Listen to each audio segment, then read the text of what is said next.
Bismillahirrahmanirrahim. Assalamualaikum warahmatullahi wabarakatuh. InsyaAllah sebelum kita mulakan kapsul Syama'il kita pada pagi ini, saya ambil masa sikit untuk sharekan dulu majlis kita ni di link WhatsApp kita ataupun di Facebook. Sama-sama kita isikan sedikit masa kita di pagi Jumaat yang mubarakah, yang diberkati Allah ini, dengan kita berselawat ke atas junjungan besar Nabi Muhammad sallallahu alaihi wasallam, insya-Allah. Allahumma salli wa sallim wa barik alaihi wa ala alihi sallallahu wasallam alaihi. Allahumma salli wa sallim ala nuril anwar وسير الأسرار وترياق الأغيار ومفتاح باب اليسار سيدنا ومولانا محمد المختار وآله الأطهار وأصحابه الأخيار عدد نعم الله وإفضاله. اللهم صل وسلم على نور الأنوار وسر الأسرار وترياق الأغيار ومفتاح باب اليسار سيدنا ومولانا محمد المختار وآله الأطهار وأصحابه الأخيار عدد نعم الله وإفضاله. اللهم صل وسلم على نور الأنوار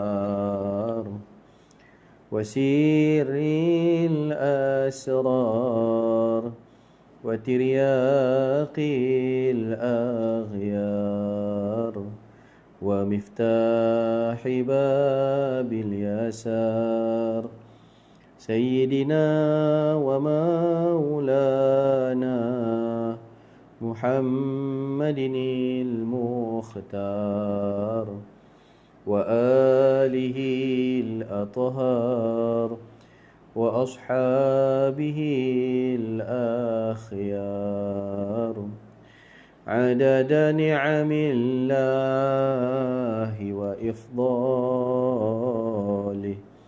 اللهم صل وسلم وبارك عليه وعلى آله. Bismillahirrahmanirrahim. Alhamdulillahirabbil alamin wassalatu wassalamu ala asyrafil anbiya'i wal mursalin Sayyidina Muhammadin wa ala alihi wa sahbihi ajma'in. Rabbana zidna ilman warzuqna fahman birahmatika ya arhamar rahimin. Allahumma faqihna fid din wa 'allimna at-ta'wil wahdina ila siratikal mustaqim. Amma ba'd. Alhamdulillah, syukur pada Allah dapat bersama-sama kita pada pagi ini untuk menyambung siri kapsul 15 minit Syama'il Muhammadiyah yang telah lama terhenti kerana cuba menyesuaikan dengan masa yang ada, hantar ambil anak sekolah. Jadi sangkut kita pada waktu pagi. Ala kulli hal, kita akan cuba usahakan untuk kita laksanakan ataupun teruskan untuk menyambung pembacaan kitab Syama'il Muhammadiyah kita dalam 15 minit insya-Allah dalam hari-hari yang ada. Baik, yang baru masuk sama-sama dengan kita, ahlan wa sahlan, diucapkan selamat datang, marhaban bikum, yaumul Jum'ah al-mubarakah, hari Jumaat yang penuh keberkatan ini. Sama-sama kita banyakkan selawat salam kita ke atas Nabi sallallahu alaihi wasallam, dan kita baca sikit hadis Nabi untuk kita tambah kenal dan tambah cinta kita kepada baginda Rasul sallallahu alaihi wasallam.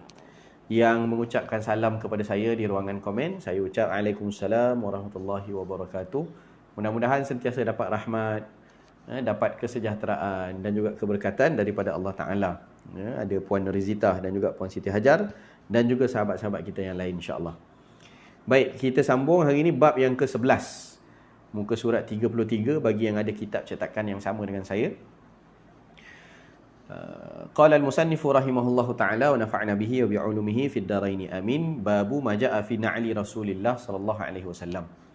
Bab yang menceritakan tentang na'al. Na'al ni selipar, ataupun capalnya baginda Rasul sallallahu alaihi wasallam. Subhanallah, para sahabah mereka cintakan Rasulullah sallallahu alaihi wasallam sampai semua perkara yang berkaitan atau berkenaan dengan baginda Nabi sallallahu alaihi wasallam diriwayatkan dalam hadis. Mereka ceritakan turun temurun, sahabat sama-sama sahabat. Begitu juga dengan golongan yang di bawah pada mereka, sahabat kepada para tabi'in, dibawa sampai kita pada hari ini. Imam Tirmizi kumpulkan kepada kita satu bab, himpunkan hadis-hadis cerita pasal apa? Pasal selipar. Tapi selipar ni bukan selipar biasa. Tapi selipar ni jadi istimewa, jadi hebat, jadi mulianya kerana junjungan besar Nabi kita Nabi Muhammad sallallahu alaihi wasallam yang memakainya. Sesuatu yang dikaitkan dengan Nabi sallallahu alaihi wasallam pasti akan jadi mulia. Jadinya mulia sesuatu itu kerana dinisbah kepada baginda Rasul sallallahu alaihi wasallam. Maka kita nak jadi orang yang mulia, maka mesti ada nisbah kita kepada baginda Rasul sallallahu alaihi wasallam. Maka Allah Taala telah memilih kita untuk jadi satu golongan yang dimuliakan oleh Allah Taala dengan sebesar-besar pangkat, iaitu pangkat kita untuk dikaitkan dengan baginda Rasul sallallahu alaihi wasallam dalam hubungan kita adalah kita dijadikan sebagai umatnya baginda sallallahu alaihi wasallam yang sangat dikasihi oleh baginda. Maka baginda kasihkan umat, kita perlu balas kasih baginda SAW. Bahkan kita yang mengharap kepada kasihnya Rasul SAW. Kita harapkan syafaat, kita harapkan bantuan daripada Nabi. Kita harapkan untuk kita dapat bersama-sama dengan Nabi kita Nabi Muhammad SAW. Maka tak ada perkara yang remeh apabila dibincangkan berkenaan dengan Nabi SAW. Termasuk selipar. Selipar Nabi pun dibincangkan dalam hadis, diceritakan oleh para sahabat tentang sifat-sifatnya. Dan para sahabat mereka mengikuti apa sahaja yang ada dilakukan oleh Nabi SAW, termasuk pakai selipar macam mana Nabi SAW pakai selipar. Jadi itu juga adalah bahagian daripada mengaitkan selera, sesuatu selera kita dengan baginda Rasul SAW, yang juga adalah satu sunnah untuk ittiba' dengan Nabi SAW, insya-Allah. Baik, kita baca hadisnya. Yang pertama 76. Wabihi ilaihi qala haddatsana Muhammad bin Bashar qala haddatsana Abu Dawud At-Tayalisi qala haddatsana Hammam an Qatadah qala qultu li Anas ibni Malik radhiyallahu anhu kaifa kana na'lu Rasulillah sallallahu alaihi wasallam qala lahumā qibalan. Daripada Sayyidina Qatadah berkata, aku bertanya kepada Sayyidina Anas bin Malik radhiyallahu anhu, bagaimanakah bentuk capal baginda Rasul sallallahu alaihi wasallam. Jadi ditanyakan kepada sahabat Nabi yang pernah khidmat dengan Nabi, kamu selalu khidmat dengan Nabi, bawa selipar Nabi, tengok Nabi sarung selipar, macam mana rupa bentuk selipar Rasul sallallahu alaihi wasallam. Ditanya kepada khadam Rasulullah yang 10 tahun khidmat dengan Nabi sallallahu alaihi wasallam.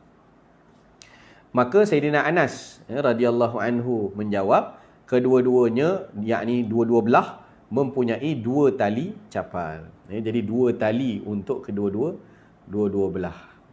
Jadi 2 tali itu apa? Macam mana 2 tali tu? Yang pertama dia mengikat bainal ibham wallati taliha. Ibham wallati taliha di sinilah.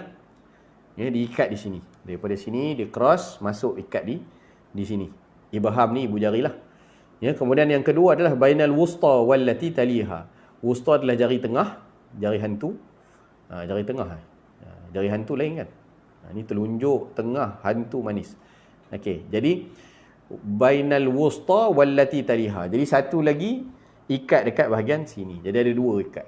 Satu ikat sini, satu ikat di bahagian sini. Itulah selipar baginda Rasul sallallahu alaihi wasallam. Wa bihi ilahi qala hadatsana Abu Quraib Muhammad ibn al-Ala qala hadatsana Waqi' an Sufyan an Khalid al-Hadza an Abdullah ibn al-Harith an Ibn Abbas radhiyallahu anhuma qala kana li na'li Rasulillah sallallahu alaihi wasallam qibalan mathniyun shirakahuma. Daripada Sayyidina Abdullah bin Abbas radhiyallahu anhuma, sepupu baginda Nabi sallallahu alaihi wasallam. Beliau berkata, capal Rasulullah sallallahu alaihi wasallam mempunyai 2 tali yang bercabang 2. Jadi itu nak maklumkan kepada kita bahawa untuk mengikat Nabi buat 2 ikatan, 2 tali ikatan pada selipar untuk mengikat kaki, dan selipar ni diguna pakai untuk melindungi tapak kaki lah, ketika mana berjalan ke mana-mana. Namun ada beberapa riwayat menyebutkan bahawa Nabi sallallahu alaihi wasallam kadang-kadang berjalan tak pakai selipar. Dia panggil hafian. Hafian ini berkaki ayam lah istilah kita kan. Tidak berselipar. Terutama pada waktu baginda sallallahu alaihi wasallam sedang buat rawatan. Disebut bila buat rawatan, Al-Hafiz Al-Iraqi menyebutkan bahawa Nabi sallallahu alaihi wasallam akan tanggalkan selipar. Bila sakit, Nabi akan tanggalkan selipar dan pakai berjalan dengan terus meletakkan tapak kaki ke tanah lah. Dan beberapa riwayat yang lain menyebutkan apabila Nabi SAW masuk ke kubur, bila Nabi pergi ziarah kubur, Nabi akan tanggalkan selipar dan Nabi berjalan dengan kaki ayam. Itu juga bahagian daripada sunnah yang kita boleh laksanakan ketika hadir menziarahi ke tanah perkuburan. Cabut selipar, tanggalkan selipar, biar kaki kita rasalah tanah tu. Sebab apa? Sebab tanah tu nanti pun akan bukan saja bergelumang dengan kaki kita, tapi kita sendiri akan masuk dalam tanah itu dan membaluti kepada tubuh kita seluruhnya. Bahkan kita juga asalnya daripada tanah, iaitu Nabi Adam alaihi salam. Baik, hadis yang berikutnya kita baca satu lagi. Wa bihi ilahi qala hadatsana Ahmad bin Mani' wa Yaqub bin Ibrahim qala hadatsana Abu Ahmad Az-Zubairi qala hadatsana Isa bin Tahman qala akhraja ilaina Anas ibn Malikin na'laini jarwadaini lahuma qibalani faqala haddathani thabitun ba'du an Anas annahuma kanata na'lain Nabi sallallahu alaihi wasallam. Daripada Isa bin Tahman berkata, Sayyidina Anas bin Malik radhiyallahu anhu mengeluarkan untuk memperlihatkan kepada kami sepasang capal yang tidak berbulu. Ini generasi yang di bawah. Setelah wafatnya Nabi sallallahu alaihi wasallam, asar-asar ataupun peninggalan sesuatu barang-barang banyak dipegang oleh keluarga Nabi, oleh khadam Nabi, sahabat-sahabat yang rapat dengan Nabi.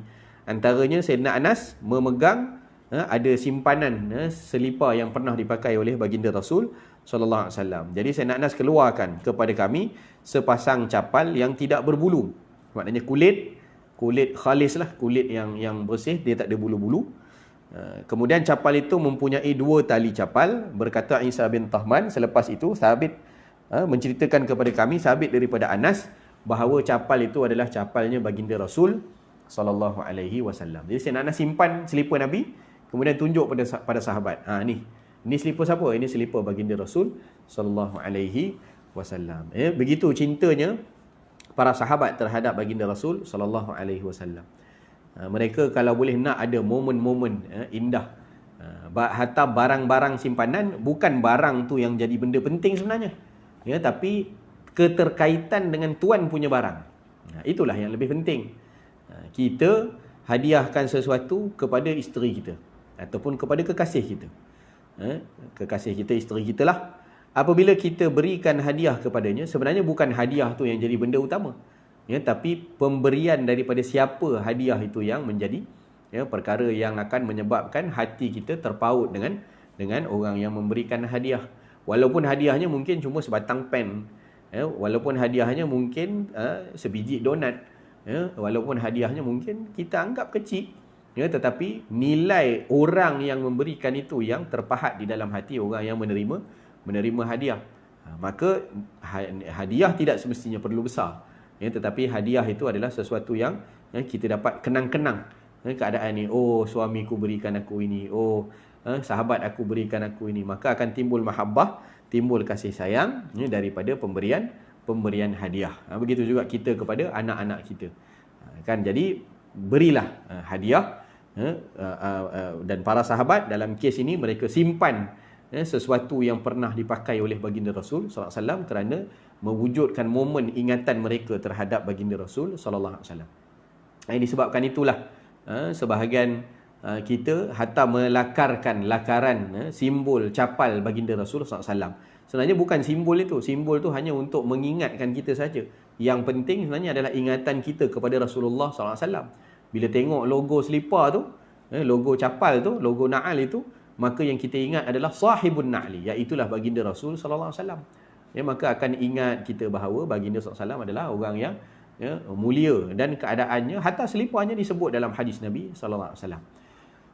Bahkan banyak juga para ulama yang menyebutkan bahawa specialnya selipar baginda Rasul sallallahu alaihi wasallam ini adalah tidak ada riwayat yang menyebutkan berkenaan baginda pernah disuruh oleh Allah Ta'ala untuk menanggalkan selipar ketika Isra' Mi'raj.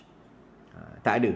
Sedangkan Nabi Musa alaihissalam ketika mana baginda ibadah di Tur Saina, bermunajat di Tur Saina, naik gunung Sinai, jelas ayat Quran yang sampai kepada kita, ikhla' na'laik, tanggalkan dua selipar kamu, sesungguhnya kamu berada fil wadil muqaddasi tuwa, kamu berada di satu lembah yang suci, maka tanggalkan seliparmu. Itu perintah Allah kepada Nabi Musa ketika bermunajat di gua ataupun gunung Sinai.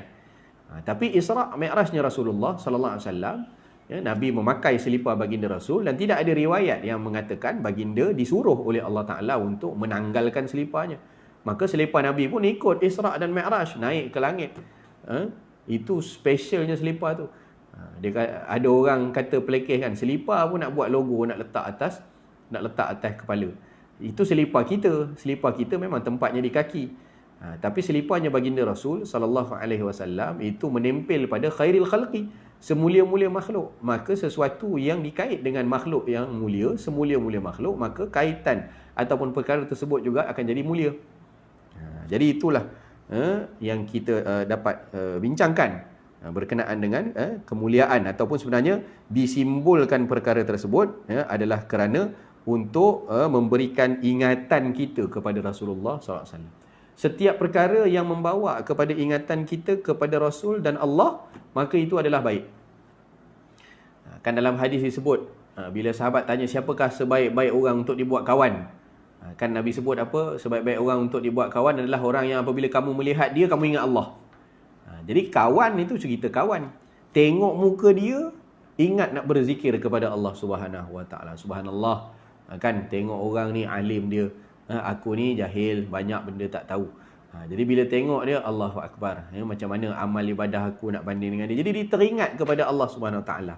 Begitu juga yang mengingatkan kita kepada baginda Rasul sallallahu alaihi wasallam. Hatta dengan lakaran, sekadar lakaran logo capal baginda Rasul mengingatkan kita, kemudian kita selawat. Bila nampak tu, oh ini lakaran selipar baginda Rasul sallallahu alaihi wasallam, maka patut kita berselawat ke atas Nabi sallallahu alaihi wa ala alihi wa sahbihi wa baraka wasallam. Baik. Dan Sayyidina Anas diberikan kemuliaan oleh Allah Subhanahu Wa Taala, khidmat dengan Nabi 10 tahun, simpan barang-barang baginda Rasul. Kemudian beliau dalam satu riwayat disebutkan, tidak pernah ada satu malam yang aku lalui daripada malam-malam melainkan aku akan melihat baginda Rasul sallallahu alaihi wasallam dalam mimpi.